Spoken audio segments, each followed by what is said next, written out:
Le néoplatonisme.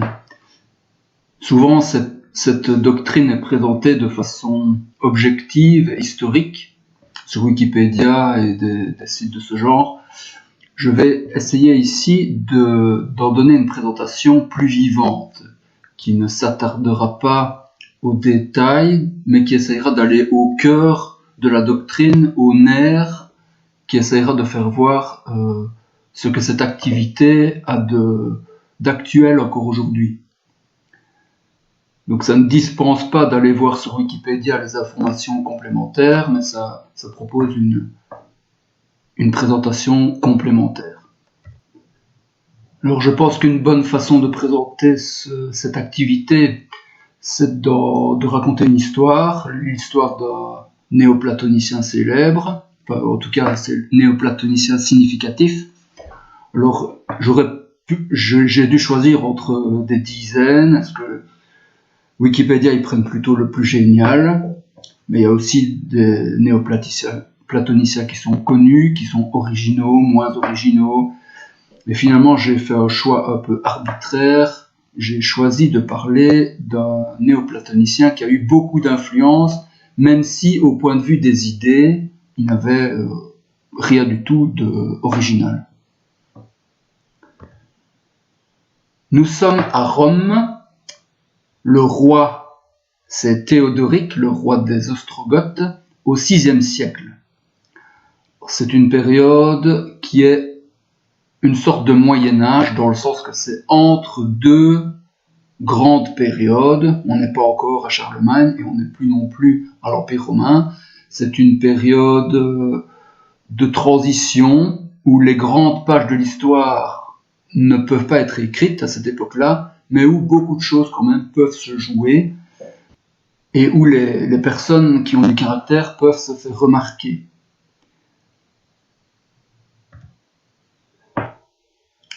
Alors, le personnage dont je vous parle, Boès, il s'appelle, c'est un sénateur romain, et j'ai envie de dire que c'est quelqu'un d'assez ordinaire, dans le sens où ce n'est pas un intellectuel qui passe sa vie dans sa chambre, c'est quelqu'un d'actif, un homme d'action. Il est sénateur à Rome, et cette fonction, à cette époque-là, implique de faire des discours, de prendre parti pour l'un ou pour l'autre, de jouer des coudes, un peu comme si on était au rugby. Et un jour, Boès va faire une sortie un peu remarquée, qui va déplaire beaucoup au roi Théodoric, qui n'est pas l'empereur, parce qu'il n'y a plus d'empereur en Occident, mais qui en tient lieu et qui, dans les faits, est empereur, parce que le seul empereur concurrent se trouve à Constantinople. Et que c'est Théodoric qui a les pouvoirs, dans les faits, les pouvoirs de l'empereur. Et Boès déplaît par son discours à l'empereur. Ce qui se passe, c'est que l'empereur alors décide d'en finir tout de suite, et il met Boès à résidence forcée pour finalement le juger avec un faux procès et lui couper la tête. L'histoire normalement devrait se terminer ici et il n'y aurait pas grand-chose à dire de ce personnage, sauf qu'il y a un détail dont je ne vous ai pas parlé, c'est que Boès était un homme, un aristocrate qui avait un certain poids dans la société, et Théodoric s'en est servi comme otage pendant quelques mois avant de le tuer. Boès va rester quelques mois en résidence forcée avant d'être mis à mort, et quelques mois, c'est suffisant pour écrire un livre. Et ce livre va beaucoup influencer l'Occident. D'après Wikipédia, c'est le livre qui est le plus lu au Moyen-Âge après la Bible, et c'est tout à fait plausible. Alors, qu'est-ce qui va se passer ? Dans sa prison, Boès va commencer par être un peu abattu de ce qui lui arrive, et puis il va écrire de la poésie, de la philosophie, qui qui se mélangent, un peu comme les doigts de ma main, là, comme ça. Il y a une poésie, une philosophie, un texte philosophique, puis à nouveau une poésie, puis un texte philosophique. Ça s'est construit comme ça. Et au premier chant de son livre, il est abattu, plein de larmes, et il y a une dame, il imagine une dame qui entre dans sa chambre et qui commence à le raisonner. Et donc le livre raconte l'histoire de ce combat intérieur entre deux parties de lui-même, une partie désespérée et une partie qui l'encourage.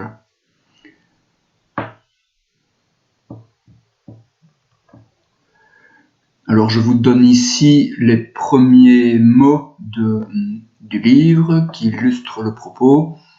Le bonheur qui jadis inspirait mes accents a fait place aux sombres alarmes. C'est une muse en deuil qui me dicte ses chants, aujourd'hui trempés de larmes.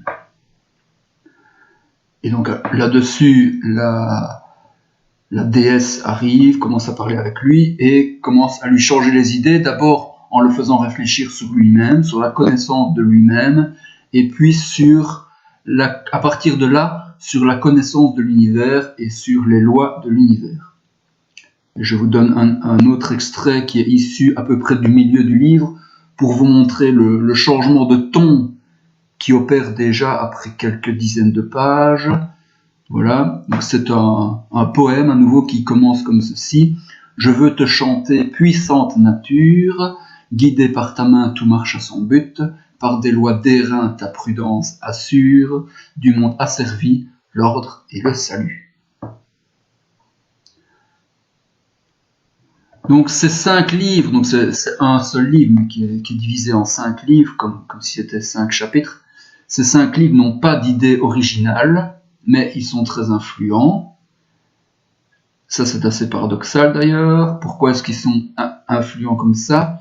Peut-être parce que c'est la première fois que quelqu'un passe aussi longtemps en prison avant de mourir, dans une situation d'injustice.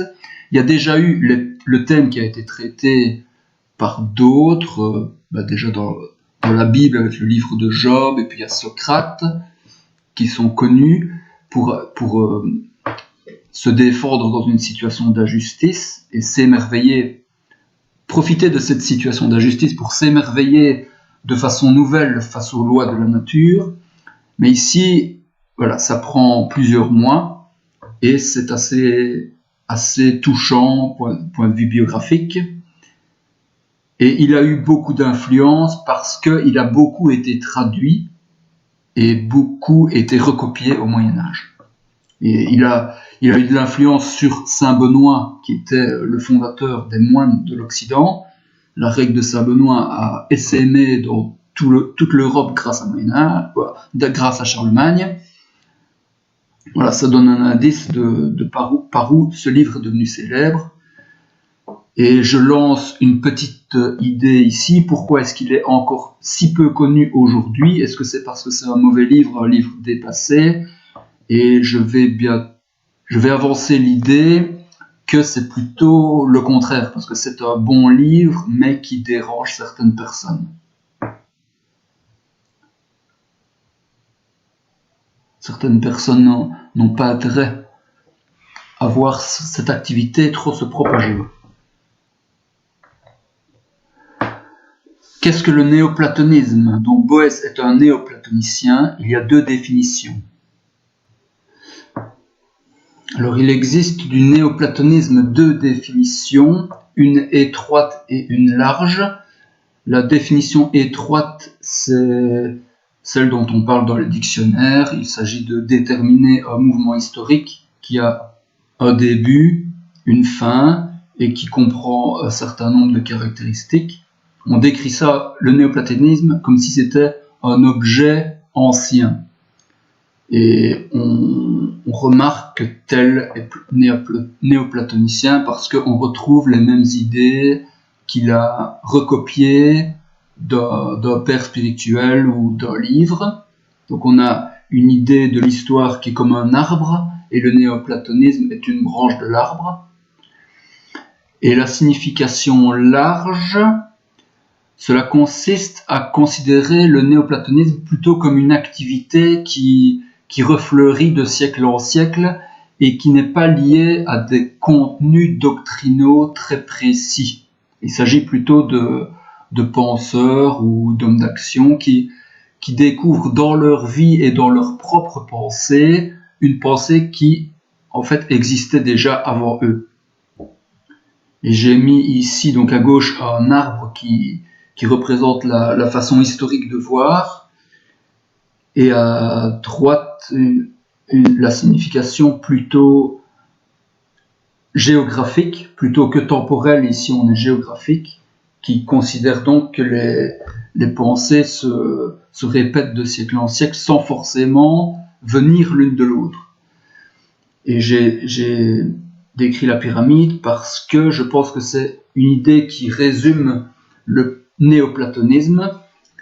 Donc rappelez-vous de Boès, il étudiait les lois de la nature et il donnait un sens et il voyait la beauté des lois de la nature. Alors les différents étages de la pyramide, ça représente les différents règnes de la nature, les différents niveaux de réalité de la nature, par exemple le physique, le biologique, le psychologique. Et il s'agit, l'activité néoplatonicienne consiste alors, dans cette définition plus large, à voir l'unité de tous ces niveaux de réalité, à chercher l'unité de tous ces niveaux de réalité. C'est pour ça que j'ai fait une pyramide, parce qu'il y a la pyramide, il y a un sens, il y a une pointe. Et alors, dans cette deuxième définition, donc je vais donner maintenant une définition technique précise du néoplatonisme au sens large, et je le définirai comme ceci: c'est l'art de saisir le sens et la beauté des lois de la nature. Donc vous voyez que ça dépasse quelque chose d'historique. Ça existait avant le néoplatonisme, ça existera après, et je vais expliquer bientôt. On va mieux comprendre pourquoi je prends le néoplatonisme comme terme, parce qu'il permet d'éviter des confusions. Néoplatonisme, alors revenons à l'étymologie. Néo, c'est nouveau, et Platon. Alors Platon, tout le monde connaît. Peut-être qu'on peut résumer que sa doctrine se résume à la doctrine du monde des idées, donc une grande séparation entre le monde de nos sens et le monde des idées. Et le monde des idées, bien sûr, ce n'est pas le monde des généralités, mais c'est un monde qui est plus réel que le monde réel. Alors cette doctrine n'est pas claire, si vous voulez, mais elle permet d'éclairer un grand nombre de problèmes et elle prend différentes formulations selon les siècles. Voilà ce que je peux dire rapidement. Et néo, alors, ça veut dire... Donc on a quelque chose qui, quelque part, dépasse Platon, c'est-à-dire que les néoplatoniciens, donc ici je parle du sens étroit, mais ça correspond aussi au sens large, les néoplatoniciens vont prolonger la doctrine du monde des idées, qui est aussi la doctrine des lois de la nature qui sont vues dans une unité, et elle va prolonger ça en allant chercher dans différentes traditions, par exemple les traditions hindoues, les traditions chamaniques, peu importe. Et ici, Philon, c'est un juif, et il va proposer une interprétation platonicienne de la Bible, néoplatonicienne de la Bible. C'est ça qu'on dit néoplatonicien, parce que il ne s'agit pas il s'agit de faire revivre Platon dans différentes ères culturelles de celles qu'il a vu naître. Il s'agit de faire revivre Platon en utilisant d'autres mots et d'autres concepts. Alors Philon interprète la Bible de façon platonicienne, néoplatonicienne, par exemple le livre du Lévitique, qui est un livre de l'Ancien Testament et qui traite des sacrifices.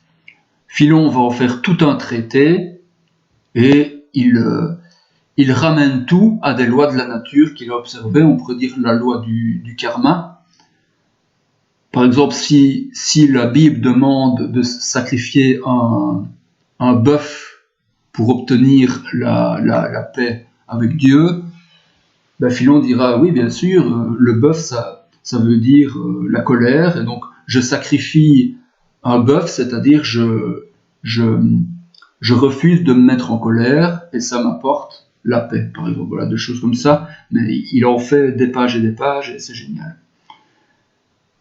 Donc ça, Philon, oui, je parle de Philon aussi parce que c'est le premier qui est vraiment qualifié de néoplatonicien.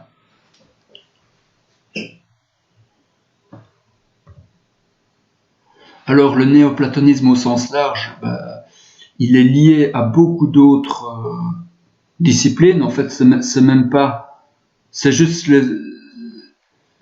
c'est la même chose dite différemment. Enfin, c'est très proche de ce qu'on appelle par exemple le mysticisme, mais mysticisme, ça peut être aussi, ça a plusieurs sens et ça prête à confusion.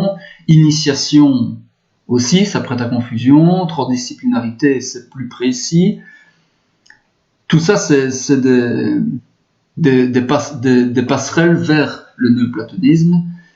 Et aussi l'émerveillement, voilà, on peut dire l'émerveillement, c'est la pratique du néoplatonisme, regarder la nature de cette façon-là, de façon à lui donner un sens. Et je pense ici à une définition de Maurice Zindel, définition de l'émerveillement, je ne la connais pas par cœur, mais il dit quelque chose comme ceci. L'émerveillement, c'est le moment où nous sommes éveillés à une autre dimension de nous-mêmes, et c'est le moment privilégié où finalement nous sommes guéris de nous-mêmes.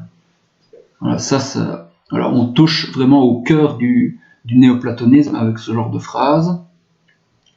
Alors maintenant, dans la suite, je vais continuer. Ici, c'est vraiment un débroussaillage. Je sais que je ne vais pas dans le détail. Un débroussaillage, et je vais continuer ce débroussaillage en donnant quelques définitions, cette fois par négation. Donc, on va voir ce que le néoplatonisme n'est pas pour pouvoir mieux comprendre ce qu'il est. Donc je vous ai dit ce qu'il est. Donc je rappelle la définition, c'est l'art de saisir le sens et la beauté des lois de la nature. Et on peut mettre à la nature un N majuscule parce qu'il s'agit de concevoir la nature comme une unité. Le néoplatonisme n'est pas, alors c'est valable pour le sens étroit, mais maintenant je vais toujours parler du sens large, c'est valable. Voilà, je parle maintenant du néoplatonisme dans le sens large. Ce n'est pas une église, une école ésotérique, une église, ce n'est pas une science et ce n'est pas une discipline dépassée. Et je vais maintenant développer rapidement ces 3 points. Le néoplatonisme n'est pas une église. Je définis une église comme étant basée sur un credo. Il s'agit de suivre un enseignement plus ou moins occulte qui vient d'une source obscure. Par exemple, l'autorité de la Bible, de tel texte, de telle personne. Ici, le néoplatonisme ne prend pas d'autorité, n'a pas d'autorité, et n'a pas vraiment non plus de point de doctrine obligatoire, même si il y a quand même un foyer commun qui est, je dirais, le monde des idées de Platon. Alors, si vous regardez par exemple Wikipédia, vous allez voir que il y a des points de doctrine qui reviennent souvent. Par exemple, la réincarnation. C'est vrai que beaucoup de néoplatoniciens historiquement croyaient à la réincarnation, et peut-être que c'est vrai que tous ceux qui croient à la réincarnation sont néoplatoniciens, mais l'inverse n'est pas vrai. On peut être néoplatonicien sans croire à la réincarnation. Et donc le néoplatonisme n'a pas vraiment de credo, n'a pas de point de doctrine obligatoire. Il s'agit plutôt donc de tourner, enfin de pratiquer le monde des idées. Et je dirais aussi, je trouve quand même un fondement qui me semble assez commun à tout le monde, c'est l'anthropologie ternaire. Là, je ne peux pas trop développer parce que ça veut dire corps, âme, esprit. Mais le problème, c'est que quand je dis le mot âme et le mot esprit, ce sont des mots extrêmement piégés et il faudrait préciser pendant 1 heure de quoi je parle. Mais anthropologie ternaire, voilà, ça a un rapport avec le monde des idées, parce que les idées, on s'en souvient, elles ne viennent pas forcément du monde des sens. Et donc il y a quelque part une dualité âme-esprit, voilà, pour le dire rapidement. Et pour illustrer ce que je viens de dire, je vais donner l'exemple de Proust, qui lui ne fait jamais référence à Platon, mais qui pratique en acte l'anthropologie ternaire dans son œuvre. Je pense par exemple au livre qui s'appelle À l'ombre des jeunes filles en fleurs, où il parle d'une rencontre avec une famille aristocratique, et Proust parle de deux moyens de connaissance par rapport à cette famille. Il parle de la porte basse et honteuse de l'expérience, et en opposition à ça, la porte d'or de l'imagination.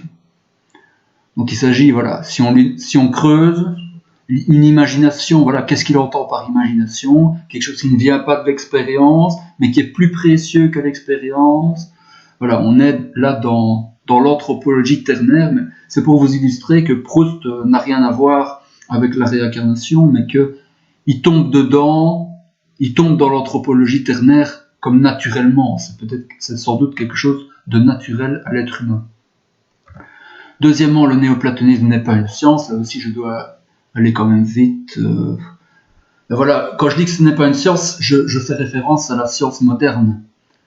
Donc le néoplatonisme n'est pas une science parce que ce n'est pas réfutable. Donc souvenez-vous de la pyramide. La science explore chacun des niveaux de réalité, mais le fait de dire que les niveaux ont des liens entre eux, ce n'est pas réfutable, donc ce n'est pas scientifique. Maintenant, on pourrait aussi se poser la question, qu'est-ce que la science? Parce que pour quelqu'un comme Pythagore, pour les Grecs, la science ne se limite pas à ce qui est réfutable. Il s'agit de comprendre le sens des choses, le sens profond des choses, et à ce moment-là, le néoplatonisme est beaucoup plus scientifique que la science moderne. En tout cas, là, il va plus loin que la science moderne. Et troisièmement, le néoplatonisme n'est pas une discipline dépassée. Là aussi, il y aurait beaucoup de choses à dire. Oui. Parce qu'on pourrait penser que s'il n'y a plus de néoplatoniciens aujourd'hui, c'est que le néoplatonisme a été vaincu, qu'il était plus étudié parce qu'il n'était plus intéressant, mais ce n'est pas du tout le cas. Et maintenant, j'aimerais un peu peut-être expliquer pourquoi il a un peu disparu, quels sont les assassins de cette doctrine. Et je pointerai à la fois l'Église et la science, l'Église catholique et la science moderne. L'Église catholique, c'est pas toute l'Église catholique, mais c'est une tendance dans l'Église catholique que j'appellerais la théologie latine, et qui consiste à concevoir Dieu comme une entité qui intervient de façon un peu brutale dans la nature, et qui intervient sans qu'on comprenne vraiment pourquoi. J'avais rencontré un philosophe orthodoxe qui disait que le danger de la théologie latine, c'était de concevoir l'ordre sans la beauté. C'est vrai que si vous concevez un Dieu qui intervient dans la nature et qui vient perturber les lois, c'est que les lois ne sont pas tellement intéressantes à étudier, et qu'on ne peut pas en chercher un sens plus que cela. Rappelez-vous du vers de Boès que je citais tout à l'heure. Il parlait des lois d'airain, et il associait à ça le salut. Alors ça n'arrange pas tout le monde dans l'Église catholique, parce que si le salut vient d'une certaine connaissance des lois cosmiques, alors à quoi sert le Christ, à quoi sert la messe, à quoi servent les prêtres? Il y a là une concurrence. Et deuxièmement, les sciences, j'appellerais les sciences pessimistes, comme le néo-darwinisme. Là aussi, par exemple, le néo-darwinisme, il s'agit de penser que la loi de la sélection naturelle suffit à expliquer tout le développement du vivant, et cette loi de la sélection naturelle, il faut admettre qu'elle n'est pas très belle, parce que le hasard y a une place énorme, et on peut difficilement concevoir quelqu'un que ce soit une belle loi. Mais le néo-darwinisme considère que cette loi suffit à tout expliquer, et donc par là, il s'interdit de chercher d'autres lois, et il s'interdit de chercher la beauté des lois. C'est la même chose pour Freud, une pseudo-science qui est pessimiste, parce que Freud aussi, il avance, il prétend mettre la main sur des lois qui expliquent, mais ces lois ne sont pas belles, et Freud s'en félicite, et il arrête son raisonnement une fois qu'il a trouvé le lien avec son explication pessimiste et déprimante. Donc là, du point de vue néoplatonicien, il s'arrête à moitié du chemin, puisqu'il s'interdit la possibilité de voir la beauté et le sens profond de cette loi. Je précise qu'il y a quand même une différence de degré dans la théologie latine et les sciences pessimistes, que la théologie latine, les théologies latines représentent un danger pour le néoplatonisme, mais les sciences pessimistes, c'est pas seulement un danger, c'est vraiment une lutte à mort, parce que les sciences pessimistes attaquent le néoplatonisme vraiment à la racine, en niant la possibilité de son existence. Donc la théologie latine et les sciences pessimistes sont dangereuses, mais particulièrement pour le néoplatonisme, mais particulièrement les sciences pessimistes qui représentent un cauchemar ambulant à la fois pour l'humanité et pour le néoplatonisme. Alors non, le néoplatonisme n'est pas une église, il n'y a pas une communauté avec des dogmes, des croyances, une autorité qui serait extérieure à la nature, mais c'est plutôt un paradigme anthropologique, la pratique d'un paradigme anthropologique. Ce n'est pas une science au sens moderne, mais c'est une science au sens plus profond.